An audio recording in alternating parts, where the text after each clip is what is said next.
Stages Houston is always putting on amazing performances, and Das Barbecue is no different. This comedy is going to have you stomping your feet, slapping your knees, and laughing out loud. It reimagines Wagner's epic music drama, The Ring Cycle, as a hilarious Texas hootenanny. By the way, I've always wanted to say hootenanny out loud. Say it with me, hootenanny. Das Barbecue is playing now through June 1st, so get your tickets and watch 5 incredible actors transformed into over 30 outrageous characters. Hold on to your hats, y'all, and get your tickets at stageshouston.com today.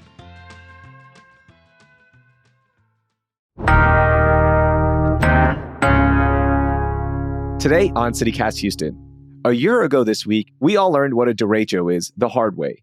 That storm knocked out power for 1 million Houstonians, and I want to know, is our Texas grid better prepared for wild weather?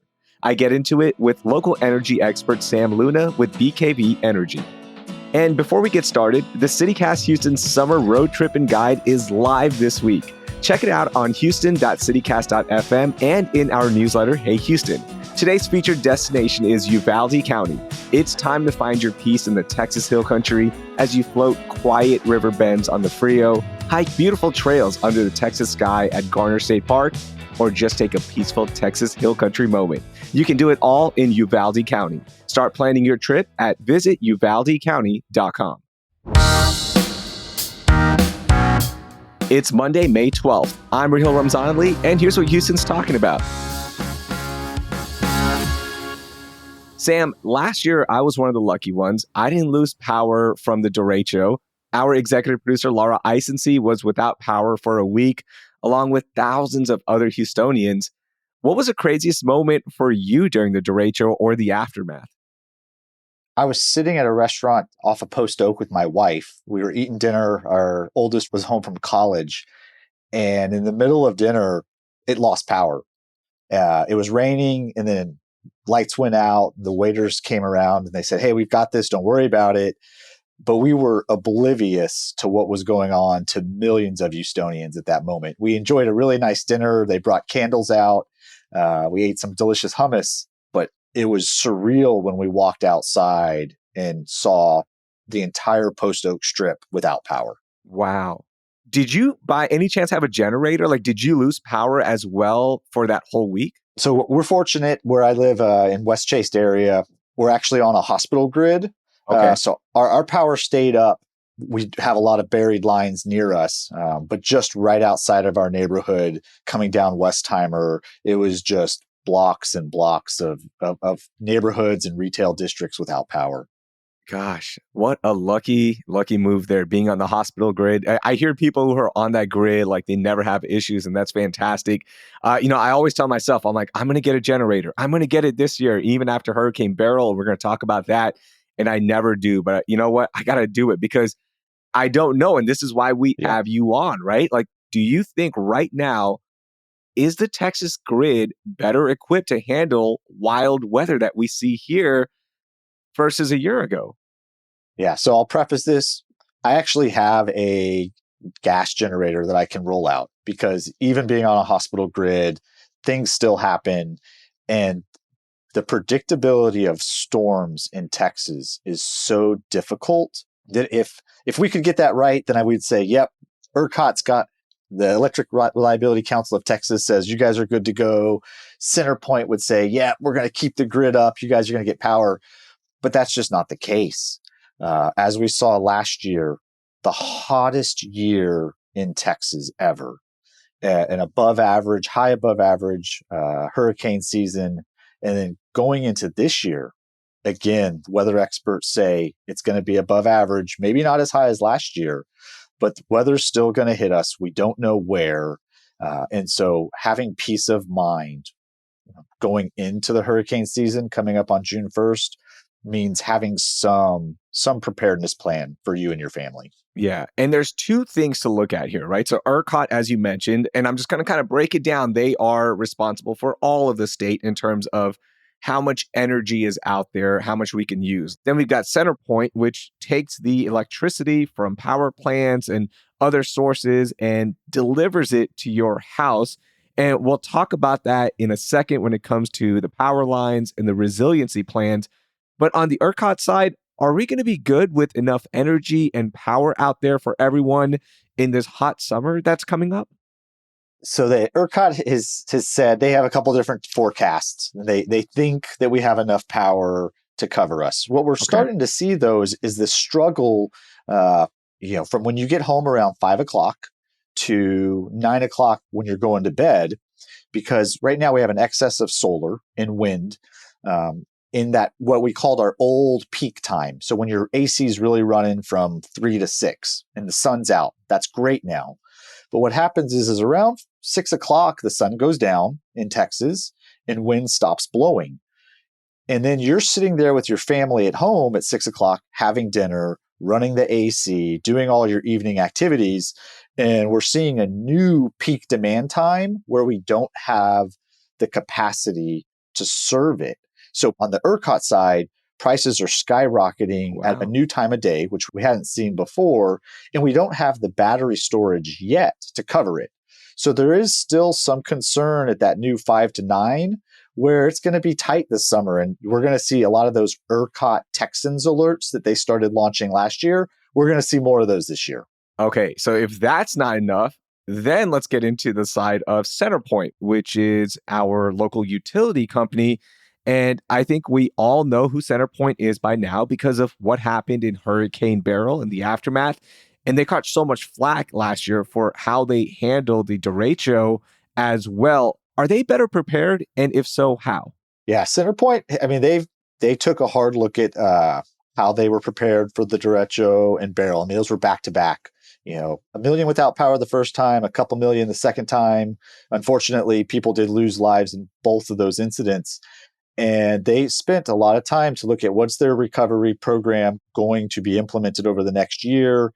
That involved them asking for more money from Houstonians to pay in their CenterPoint rates. Some got passed and some did not get passed. Mhm. They've spent a lot of money burying about, I think it's a little over 400 miles of power lines underground. So that helps with some resiliency. But Mhm. the unpredictability of storms, if it hits in an area where those lines are still above ground, then we're still going to have power outages.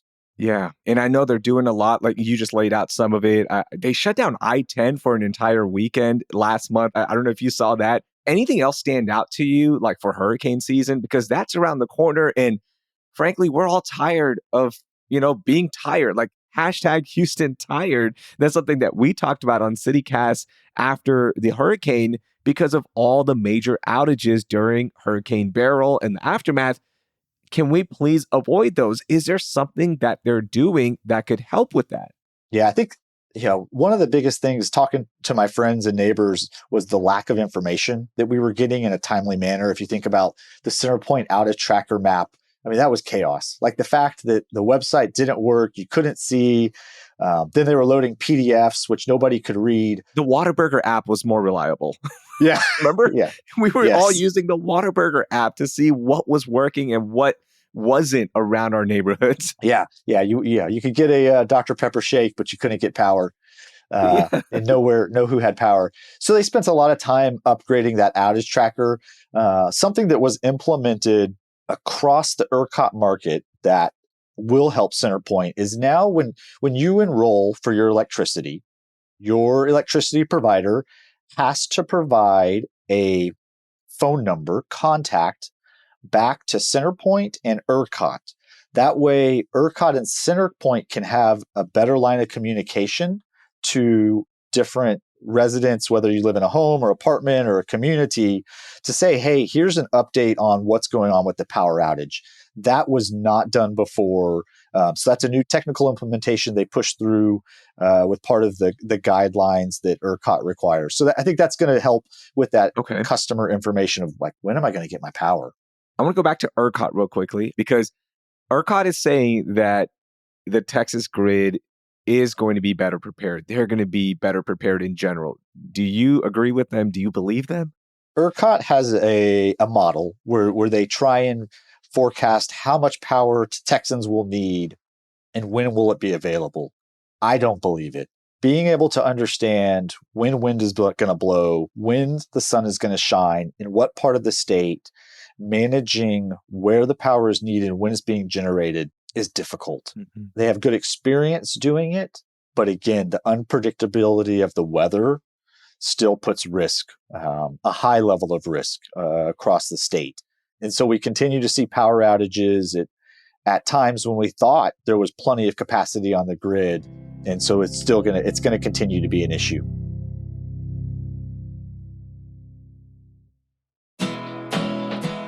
Do you feel that? It's the crystal clear waters of the Frio River flowing across your feet as the sun warms your back and the smell of wild sage breezes through from the hills of Garner State Park. That right there is the perfect Central Texas moment in Uvalde County. It's time to head west for a summer escape. Whether you're hiking under a painted Texas sky, floating around quiet river bends, or just breathing deep as you soak in the peace of the Texas Hill Country, this is a place to slow down, to play longer, and to laugh louder. Generations of Texans have found their peaceful escape in Uvalde County, and now it's your turn. Start planning your trip at visituvaldecounty.com. Uvalde County, escape to serenity.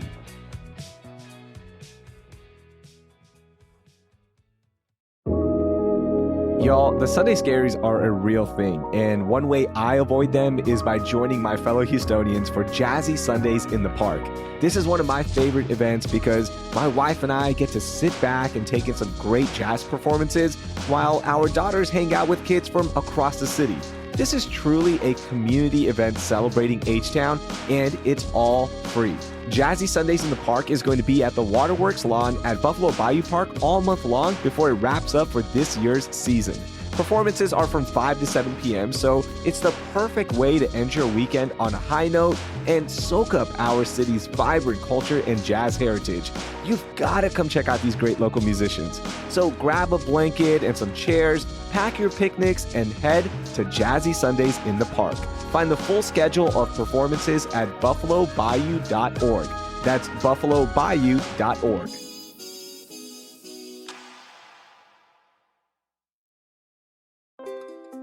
Hi, I'm David Plotz, the CEO of CityCast. We've all set health goals: lose weight, exercise more, eat better. But without a plan, those goals often fade. That may have happened to you. It has definitely happened to me. And that's where Prolon comes in. Prolon's 5-day fasting mimicking diet gives you a science-backed, structured approach to stay on track and see real results. And now Prolon is upping their game with the new Next-Gen 5-day program, delivering the same science-backed benefits in a cleaner, more convenient, and more flavorful format. Prolon is a plant-based nutrition program featuring soups, snacks, and beverages designed to nourish the body while keeping it in a fasting state, triggering cellular rejuvenation and renewal. Next-Gen builds on the original Prolon with 100% organic soups and teas, a richer taste, and ready-to-eat meals. Developed over decades at USC's Longevity Institute and backed by top U.S. medical centers, Prolon has been shown to support biological age reduction, metabolic health, skin appearance, fat loss, and energy. I've been doing the 5-day program, and I feel so much better. I really enjoy the tasty energy bars, the snacks and soups, and the fact that I can enjoy meals, even though the calorie count is super low. The flavors and textures are excellent. An olive oil snack here, broccoli and quinoa soup there, hibiscus tea, a yummy nut bar. It's got the benefits of a 5-day fast, but doesn't have the challenge of doing it with pure liquids. It's a system reset. And also, I know this sounds funny, but it's not. The packaging and directions are fantastic, clear, and well organized and thoughtful. For a limited time, you can be first in line to experience the new Next Gen at special savings. Prolon is offering CityCast listeners 15% off site-wide, plus a $40 bonus gift when you subscribe to their 5-day program. Just visit prolonlife.com/city. That's PROLONLIFE.com/city to claim your 15% discount and your bonus gift. prolonlife.com/city. Sam, this is where my frustrations are going to air out, okay? And you're almost going to hear me and you're going to be my energy therapist, okay? Because one thing with CenterPoint that gets me all the time is the rates that we have to pay, right? And then the fees and this and that. And now CenterPoint with, all the improvements that you mentioned with the resiliency plan, better communication, all of that stuff, everything costs money though, including the cleanup and the efforts to get power back after the derecho. That was about $400 million. And guess who's going to pay for it? Us, the consumers. Why do we have to pay for it when they're the company? What's the deal with that? So historically, up until the derecho, CenterPoint spent all of the TDSPs, which is your transmission distribution service providers. CenterPoint spent the second least across all of them on hurricane preparedness activities. So that includes vegetation control, taking care of lines and powers. They were making a profit. And so now your question is spot on. Why do I have to pay for that as the resident? And from the derecho recovery, the city agreed, yep, CenterPoint could pass that bond to pay that $400 million over 15 years. And we have seen your per kilowatt rate almost double over the last 5 years. So that's coming out of our pocket. And so we also should be able to hold CenterPoint accountable for providing us that reliability going forward. Because they were the ones getting all the profits, right? Everything was looking good for them. And as you mentioned, they did not spend money on making sure things were good around the city of Houston, which unfortunately has a lot of bad weather, especially at this time of year with hurricanes. So their lack of investment now is rolling down to us, and we have to pay for it. And guess what? Here pretty soon, they're going to try to get approval to get recovery for $1.1 billion from Hurricane Beryl. And guess who's going to have to pay for that, Sam? Us. It could be. I think the city council this last go round, when they rejected the first request, and CenterPoint also realized that, not the right way to handle this. So I think the city itself is now taking on a more active role to protect all of us as consumers. Okay, Sam, I want to shift the conversation a little bit because we're hoping things are better, right, with CenterPoint. And that's going to be, we'll find out, TBD. I'm really crossing my fingers that they are. But in terms of overall demand for energy and electricity here in the state of Texas, there's another thing that's putting a lot of pressure on the electric grid, and that's these new data centers. They're popping up all over Texas. What does that mean for the grid, and what exactly are these data centers? It's a great question, and every time you probably turn on any financial stock show, they're talking about data centers and hyperscalers in the future. So if you think about companies like Meta or Google, anybody that provides 24/7 computing, it is running all the time, always. So that the demand they need for power, it is really stable because it doesn't stop. It is just going to keep running, which is good for predictability, but it's a lot of power that they need. And so figuring out how do we supply that power from generation activities is the challenge that Texas is facing right now. How much power are we talking about? Like, compare it to an average house and what they're using. Oh, man. I'll try and break this down. One of our natural gas power plants in Temple, or say two of them, produce about 1.75 gigawatts of power. That's a couple million homes. Okay. 2 data centers could be using that same amount of power. What? Yeah. So the power that a million homes could be using is being used by 2 data centers. Yeah. Whoa. Yeah. So when you hear these companies talking about, well, we want to build a generation facility on site with the data center, that's why. That data center needs its own dedicated generation. Can we handle all this? If you were to say all these data centers were going to be built today, no. But the lead time on building a data center is a couple years. We have the ability to also then marry together the generation with it. And with that planning, it can happen. Where it gets really interesting is between the Texas legislation and the FERC, the Federal Energy Regulatory Commission. So at the national level, who controls how electricity is distributed across states, and they regulate also natural gas and pipelines. They regulate when liquid natural gas is imported or exported in the U.S. They get to say if a generation facility is built, can the power be sold directly to the data center, or does the generation have to go through our transmission delivery service provider like CenterPoint? Now, CenterPoint wants the power to come through them because then they can get revenue on it. Of course.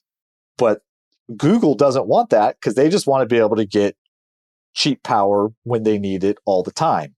So there's a conflict of interest of, where does this generation sit in the infrastructure picture? Do these data centers shut down at all when there is like peak demand, or if there's an emergency, like let's say Winter Storm Uri, right? We go back to that one because that impacted the whole state. Do they shut down, or are they still sucking up, millions of houses worth of power when we need it the most?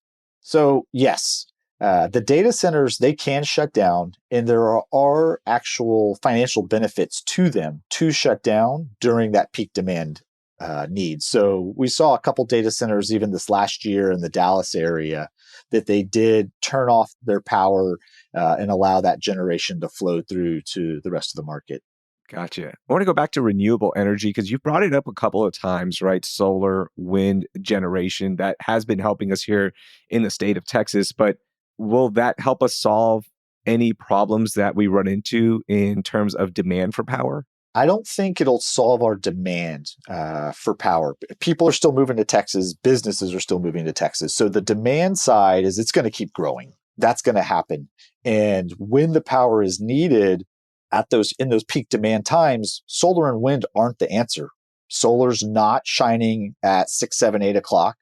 And the wind typically is starting to slow or drop off as well at that time. So we're left with a gap in reserves in our peak demand time. And that's why we're seeing ERCOT prices skyrocket at a new normal in the evenings, which a lot of people would say will be solved by battery storage. Yeah. And there is a lot of battery storage that's slated to come online.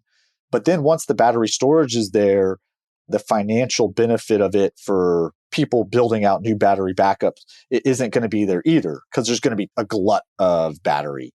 So it's going to be interesting in the next 3 to 5 years what happens with battery and renewables.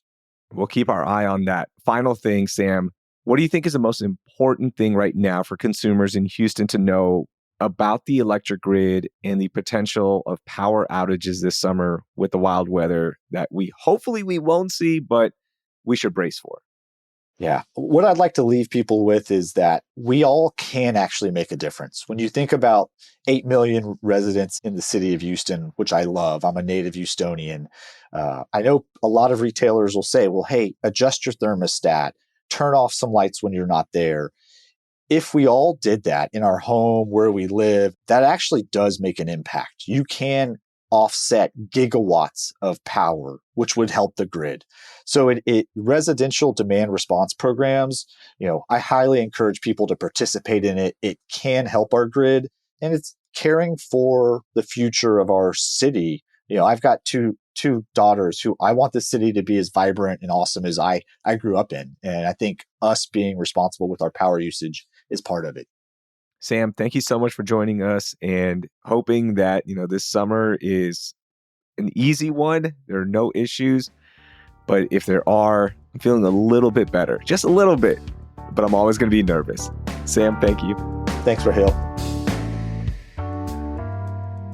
That was Sam Luna, who's with BKV Energy. They're a retail energy provider in Texas. By the way, CenterPoint is hosting a disaster readiness and resilience clinic at the George R. Brown this Saturday if you want to get ready for hurricane season. I've dropped details on that in our show notes, plus some more links about our energy issues in Texas. Now, do me a favor and text this episode to 3 friends who lost power last summer so they can feel a little bit better this time around, like I do after listening to Sam. Also, don't forget to rate and review the show wherever you listen to podcasts, and please subscribe if you haven't. Want more Houston news, history, happenings, and more? Check out our daily newsletter, Hey Houston, with the info in our show notes. Thanks. That will do it for today. I'm Raheel Ramzanali. Thank you for listening, and I hope you learned something new.